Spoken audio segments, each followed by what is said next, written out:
À la Cité du Train de Mulhouse, ce matin, c'est un trésor national qui est parti à Paris. L'autorail Bugatti, le dernier exemplaire des 88 produits par l'entreprise.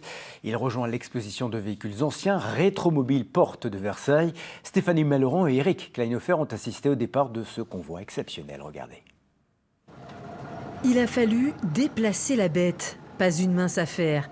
L'autorail Bugatti, conçu dans les années 30, est le dernier exemplaire sur 88 du constructeur de Molsheim. Grosse pression pour le directeur de la Cité du Train à la manœuvre dans son locotracteur. Je le dis souvent en plaisantant, c'est que ça n'est pas le musée de la cuillère à café. Quand on déplace une pièce de collection, chez nous, c'est 25 mètres de long, généralement entre 40 et 150 tonnes. Donc ça nécessite quelques moyens et un peu de maîtrise. Et puis là, on est sur un cas tout à fait particulier parce qu'on est sur une pièce unique au monde, extrêmement précieuse. Donc on redouble d'attention.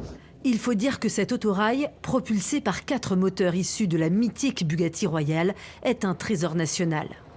C'est le dernier conservé, le dernier sur les 88 que Bugatti a produit. C'est ce qu'on appelle un autorail présidentiel, donc en gros c'est la taille classique d'un autorail Bugatti. Et c'est un peu la Joconde du musée. Des bénévoles du musée encadrent cette opération délicate, sous le regard des curieux venus pour l'occasion. Il n'y a pas de mots, c'est beau quoi. On le voit en statique et là on l'a vu bouger, il est vivant quoi. Moi je me suis toujours intéressé à Bugatti il y a très longtemps, 1980, donc il faut que je sois effectivement à toutes les étapes de ce voyage important quoi. La surprise du matin, c'est la venue de la petite fille d'Ettore Bugatti. Caroline Bugatti a souhaité assister à cette 3e sortie de l'autorail du musée depuis 1981.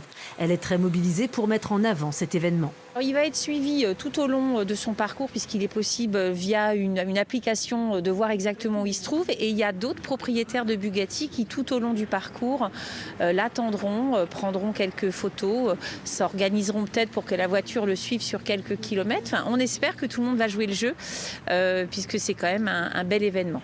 Le convoi exceptionnel a pris la route en début d'après-midi, direction le parc des expositions de la Porte de Versailles. 3 jours de voyage pour ce premier train à être exposé à l'occasion des 50 ans de Rétromobile.